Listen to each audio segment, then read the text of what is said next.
અમદાવાદના કાંકરિયામાં ચાચા નહેરુ બાલ વાટિકાનું નામ બદલી દેવામાં આવ્યું છે। નવીનીકરણ બાદ બાલ વાટિકાનું નામ રખાયું છે ફન કાર્નિવલ। નામ બદલી દેવાના એએમસીના નિર્ણયથી વિવાદ થઈ શકે છે। તો બાલ વાટિકાનું નામ બદલવામાં આવ્યું છે। અમદાવાદના કાંકરિયામાં આવેલી બાલ વાટિકા ચાચા નહેરુ બાલ વાટિકાનું નામ બદલવામાં આવ્યું। નવીનીકરણ બાદ બાલ વાટિકાનું નામ ફન કાર્નિવલ રાખવામાં આવ્યું છે। નામ બદલી દેવાના એએમસીના નિર્ણયને કારણે વિવાદ થઈ શકે છે। અત્યાર સુધી ચાચા નહેરુ બાલ વાટિકાથી જે ઓળખાતું હતું તેનું નામ હવે બદલી નાખવામાં આવ્યું છે। નવીનીકરણ બાદ બાલ વાટિકાનું નામ હવે ફન કાર્નિવલ કરી દેવામાં આવ્યું છે। ત્યારે નામ બદલવાનો આ નિર્ણય જેના કારણે વિવાદ થઈ શકે છે। અમદાવાદ શહેરમાં વધુ એક સ્થળનું નામ બદલી નાખવામાં આવ્યું છે અને અમદાવાદ મહાનગરપાલિકાએ અંદરખાને આ નામ બદલતા આગામી દિવસોમાં વિરોધ પક્ષ દ્વારા તેનો મોટા પાયા પર વિરોધ થાય તે પ્રકારની પરિસ્થિતિ ઉદ્ભવી શકે તેમ છે। અમદાવાદનો કાંકરિયા વિસ્તાર કે જ્યાં આગળ ચાચા નહેરુ બાલ વાટિકા નામ સાથે જોડાયેલું પ્રકલ્પ હતું તેનું નામ બદલીને બાલ વાટિકા ફન કાર્નિવલ કરી નાખવામાં આવ્યું છે। આપ દ્રશ્યો અહીંયા આગળ જોઈ શકો છો। બાલ વાટિકા છે તેનું નવીનીકરણ કરવામાં આવી રહ્યું છે અને પહેલાં આ જે સ્થળ હતું તેની પર તકતી લગાવવામાં આવી હતી ચાચા નહેરુ બાલ વાટિકા, પરંતુ અમદાવાદ મહાનગરપાલિકાએ અત્યારે તેનું સમારકામ અને નવીનીકરણની કામગીરી શરૂ કરી છે। તેના કારણે હવે આનું નામ બદલીને બાલ વાટિકા ફન કાર્નિવલ કરી નાખવામાં આવ્યું છે। સમગ્ર મામલે રિક્રિએશન કમિટીના ચેરમેન જયેશ ત્રિવેદી સાથે વાતચીત કરતા તેમણે એક મોટો ખુલાસો કર્યો છે અને સ્વબચાવમાં કહ્યું છે કે આ જે પરિસર છે તેનું નામ ચાચા નહેરુ બાલ વાટિકા કરવા માટે ભૂતકાળમાં પણ કોઈ પ્રકારનો ઠરાવ કરવામાં આવ્યો નથી, જેના કારણે ફરી એક વખત આ જે સ્થળ છે તેનું નામ બદલવા માટે કોઈ પણ ઠરાવ કરવાની આવશ્યકતા નથી અને જેના કારણે થઈને આ જે જગ્યા છે તેનું નામ બાલ વાટિકા ફન કાર્નિવલ કરી નાખવામાં આવ્યું છે। મહત્ત્વની વાત છે કે વિરોધ પક્ષ તરફથી આ જે મુદ્દો છે તે સામાન્ય સભામાં ઉછાળવામાં આવ્યો, પરંતુ સત્તાધારી પક્ષે તે મામલો છે તેને રફે દફે કરવાનો પ્રયાસ પણ કર્યો, પરંતુ હવે આ મામલો છે તે ભૂતકાળમાં અનેક નામ બદલવાના કારણે જે વિવાદ ઊભા થયા હતા તે જ પ્રકારનો રંગ ફરી પકડી શકે તેમ છે। કેમેરામેન અવનીશ તિવારી સાથે કુશાંગ સોની, એબીપી અસ્મિતા, અમદાવાદ। તો બાલ વાટિકાનું નામ બદલવાના નિર્ણય પર એએમસીની પ્રથમ પ્રતિક્રિયા। રિક્રિએશન કમિટીના ચેરમેન સાથે એબીપી અસ્મિતાની ખાસ વાતચીત। ભૂતકાળમાં ચાચા નહેરુ બાલ વાટિકા રાખવા માટે કોઈ ઠરાવ કરાયો નથી તેવું કહ્યું જયેશ ત્રિવેદીએ। 1 વર્ષથી બાલ વાટિકાના નવીનીકરણ બાદ નામ બદલી નાખવામાં આવ્યું છે। નામ બદલવા અંગે ઠરાવ કરવાની કોઈ આવશ્યકતા નથી તેવું કહ્યું જયેશ ત્રિવેદીએ। તો જ્યારે ચાચા નહેરુ બાલ વાટિકા નામ જે હતું તેનું હવે નામ બદલી અને ફન કાર્નિવલ કરી દેવામાં આવ્યું છે। બાલ વાટિકાનું નામ બદલવાના નિર્ણય પર એએમસીએ પ્રથમ પ્રતિક્રિયા પણ આપી। રિક્રિએશન કમિટીના ચેરમેન સાથે એબીપી અસ્મિતાએ ખાસ વાતચીત કરી અને તેમણે જણાવ્યું છે કે ભૂતકાળમાં ચાચા નહેરુ બાલ વાટિકા આ નામ રાખવા માટે કોઈ ઠરાવ કરવામાં આવ્યો નહોતો। અમદાવાદ શહેરના કાંકરિયા ખાતે આવેલ બાલ વાટિકાનું છેલ્લા અનેક સમયથી નવીનીકરણની કામગીરી ચાલી રહી છે। આ તરફ વિપક્ષે આક્ષેપ લગાવ્યા છે કે જે ચાચા નહેરુ પ્રાણી સંગ્રહાલય છે તેનું નામ બદલી નાખવામાં આવ્યું છે। આપણી સાથે રિક્રિએશન કમિટીના ચેરમેન જયેશભાઈ ત્રિવેદી છે, તેમની સાથે વાત કરશું। જયેશભાઈ, હકીકત છે શું ખરેખર નામ બદલી નાખવામાં આવ્યું છે અથવા નામ કોઈ નવું કરવા માટેનું કોર્પોરેશનનું આયોજન ખરું આમાં? બાલ વાટિકા જે કાંકરિયાની અંદર આવેલું જે છે સ્થળ એનું નવીનીકરણની પ્રક્રિયા ચાલી રહી છે અને ઘણા વર્ષોથી બાળકો આનો ઉપયોગ કરતા હોય છે। નવીનીકરણમાં આપણે બાલ વાટિકા ફન કાર્નિવલ એવું નામ ત્યાં લગાવ્યું છે। કોઈ નામકરણ કાઢવાનો કે બીજો કોઈ ઠરાવ કર્યો નથી, એટલે આ પ્રકારનો કોઈ વિષય જ નથી। જે નવીનીકરણ થયા બાદ જે બાલ વાટિકા બનશે તેમાં ફરી એક વખત આ જ બોર્ડ લાગશે ચાચા નહેરુ બાલ વાટિકા, કે ફન આપે જે નામ કીધું તે નામ લાગશે? અત્યારે જે જૂનું હતું એને રિનોવેશનમાં દૂર કરવામાં આવ્યું છે, એના જગ્યાએ નવો આકર્ષક ગેટ બનાવવામાં આવ્યો છે અને એની અંદર બાલવાટિકા ફન કાર્નિવલ આ પ્રકારનો જે છે એ ગેટ બનાવવામાં આવ્યો છે, એટલે એ પ્રકારનો અત્યારે વિષય છે। વિપક્ષે આક્ષેપ કરી રહ્યું છે તે સાચા છે કે ખોટા છે? કોર્પોરેશન તરફથી એક નહીં તો બીજી રીતે શું આનું નામ બદલવાનું અત્યારે કે ભવિષ્યનું કોઈ આયોજન કર્યું? અત્યારે પણ એવું કોઈ આયોજન નથી અને એવો કોઈ ઠરાવ પણ નથી કર્યો, એટલે કાયદાકીય રીતે અથવા તો ચોપડા ઉપર આવો ઠરાવ કરીને પણ કોઈ બદલવાનું અત્યારે કોઈ આયોજન નથી. સાહેબ, આ બાલવાટિકાનું નવીનીકરણ થશે તે પછી તેનું નામ શું રહેશે? અત્યારે બાલવાટિકા ફન કાર્નિવલ આ પ્રકારનું નામકરણ જે સુપરસ્ટાર એમ્યુઝમેન્ટ છે એણે ત્યાં લગાવ્યું છે. પૂરું કાંકરિયા છે એની અંદર કોઈ અલગથી નામકરણ આપણે હજી સુધી કર્યું નથી, પણ એ પ્રકારનો જો વિષય આવશે તો એ તંત્રના ધ્યાન પર લઈ અને સ્ટેન્ડિંગમાં ઠરાવ કરીને જે કંઈ પણ હશે એ આવનારા સમયમાં કરવામાં આવશે. અત્યારે આ પ્રકારનું કોઈ આયોજન નથી. તો જે રીતે અમદાવાદ કાંકરિયામાં ચાચા નહેરુ બાલવાટિકાનું નામ બદલી નાખવામાં આવ્યું છે, નવીનીકરણ બાદ બાલવાટિકાનું નામ ફન કાર્નિવલ કરી દેવામાં આવ્યું છે. આ નામ બદલવાને કારણે વિવાદ થઈ શકે છે. ડોક્ટર મનીષ દોશી આ વિશે વાતચીત કરવા માટે આપણી સાથે ફોન લાઈનથી જોડાયા છે. મનીષભાઈ, હવે જે બાલવાટિકાનું નવીનીકરણ થયું તેમાં તેનું નામ બદલી નાખવામાં આવ્યું છે. ચાચા નહેરુ બાલવાટિકાની જગ્યાએ તેનું નામ ફન કાર્નિવલ કરી દેવામાં આવ્યું છે. આપની શું પ્રતિક્રિયા? દેશના પ્રથમ પ્રધાનમંત્રી અને આ દેશની આઝાદી જંગની અંદર જેમને પ્રધાનમંત્રી તરીકેનો સમય કરતા વધુ વર્ષો દેશની આઝાદી માટે જેલમાં ગુજાર્યા એવા પ્રથમ પ્રધાનમંત્રી પંડિત જવાહરલાલ નહેરુની યાદમાં ચાચા નહેરુનો કાંકરિયા વર્ષોથી સૌ લોકો જાણીતા છે. પણ દુઃખની વાત સાથે ભાજપાના માનસિકતા જે છે, ભાજપાના શાસકોની જે માનસિકતા છે, કેમ પ્રકારે એમને સપનામાં પણ ચાચા નહેરુ આવે છે.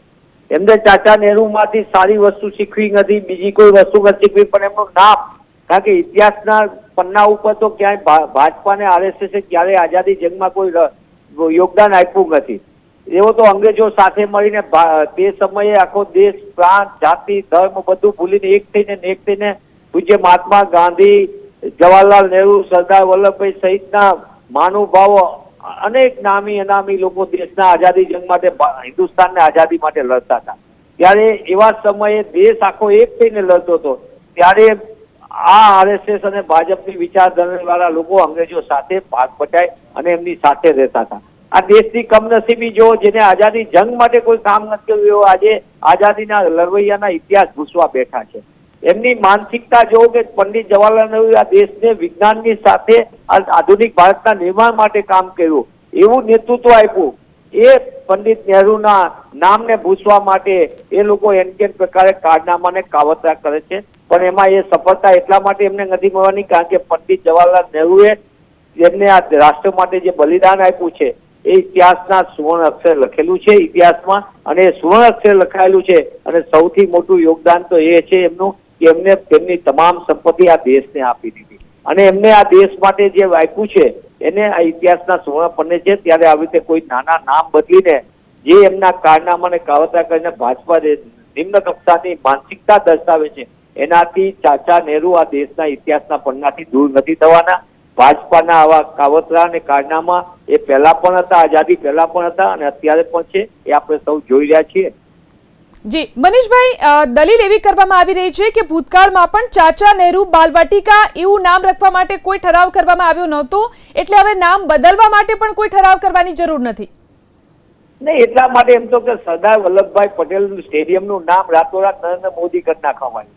સરદાર વલ્લભભાઈ પટેલ ભારતીય રાષ્ટ્રીય કોંગ્રેસના તો 25 વર્ષ ગુજરાત પ્રાંતિક સમિતિના રહ્યા, દેશના પ્રથમ ગૃહ પ્રધાન રહ્યા, અખંડ ભારતના નિર્માતા રહ્યા, પણ એમને રાતોરાત નામ બદલી નાખ્યું.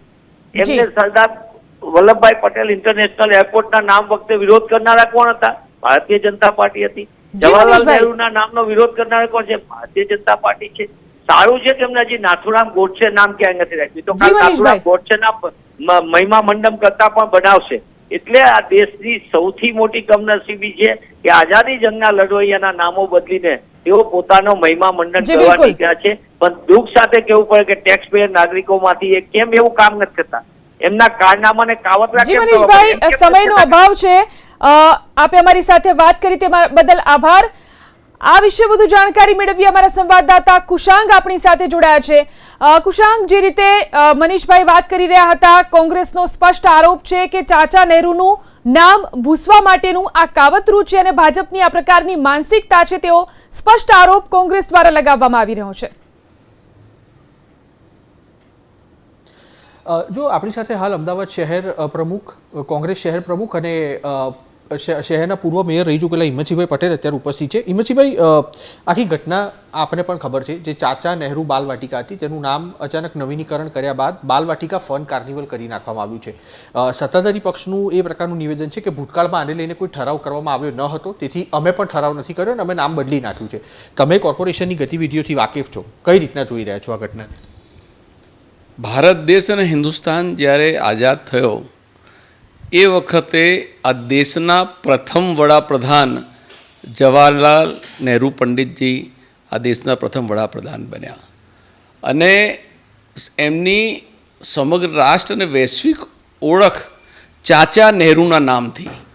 એમને બાળકો બહુ પ્રિય હતા અને એમના વડાપ્રધાન પદ દરમિયાન એમને વિશેષ બાળકો પ્રત્યેનું ધ્યાન રાખીને એક એમને ખ્યાતિ પ્રાપ્ત થઈ હતી. ચાચા નહેરુ તરીકે એક દેશમાં, રાષ્ટ્રમાં એક એમની ઓળખ ઊભી થઈ હતી.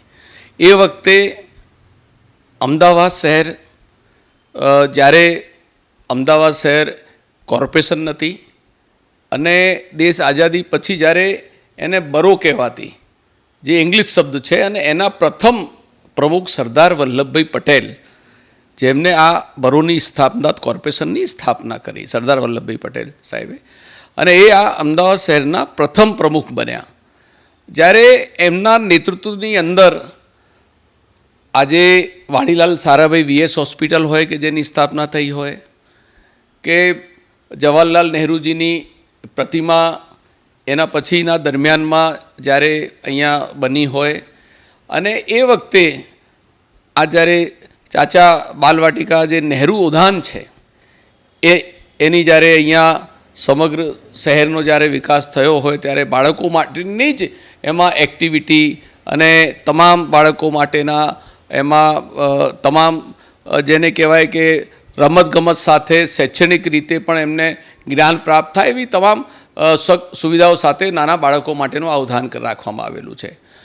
ભારતીય જનતા પાર્ટીનું ચાલચલન ચારિત્રમણાથી આ દેશમાં ને રાષ્ટ્રની અંદર હું માનું છું કે રાજકારણની એક પરાકાષ્ઠા હોઈ શકે. રાજકારણની અંદર લોકોના હકમાં, અધિકારમાં, વિકાસમાં એની હરીફાઈ હોઈ શકે, પણ આ રાષ્ટ્રમાં જેને શહાદતો આપી હોય, જેને બલિદાનો આપ્યો હોય, જેને પોતાનું જીવન સમર્પિત કર્યું છે, જેને જવાહરલાલ નહેરુજીએ તમામ સંપત્તિ આ રાષ્ટ્રમાં દાન આપી, જે આ દેશની અંદર આઝાદીની લડાઈમાં 12 વર્ષ સુધી જેમને જેલવાસ ભોગ્યો છે, અને આ દેશ માટે જેમને અતૂટ પ્રેમ અને રાષ્ટ્રવાદ તરીકે જ્યારે સમગ્ર વિશ્વ એમને નમન કરતું હોય, ત્યારે હું માનું છું કે એક ઉદ્યાનનું, એક બાલવાટિકાનું એનું નામાકરણ કરીને નવીનીકરણ તો કોઈ પણ વસ્તુ હોય એનું મેન્ટેનન્સ સમય ઉપર થાય. જ્યારે 50 વર્ષ પહેલાં એની સ્થાપના થઈ હોય તો હવે એમની પાસે રેકોર્ડ છે કે એનો ઠરાવ નથી થયો?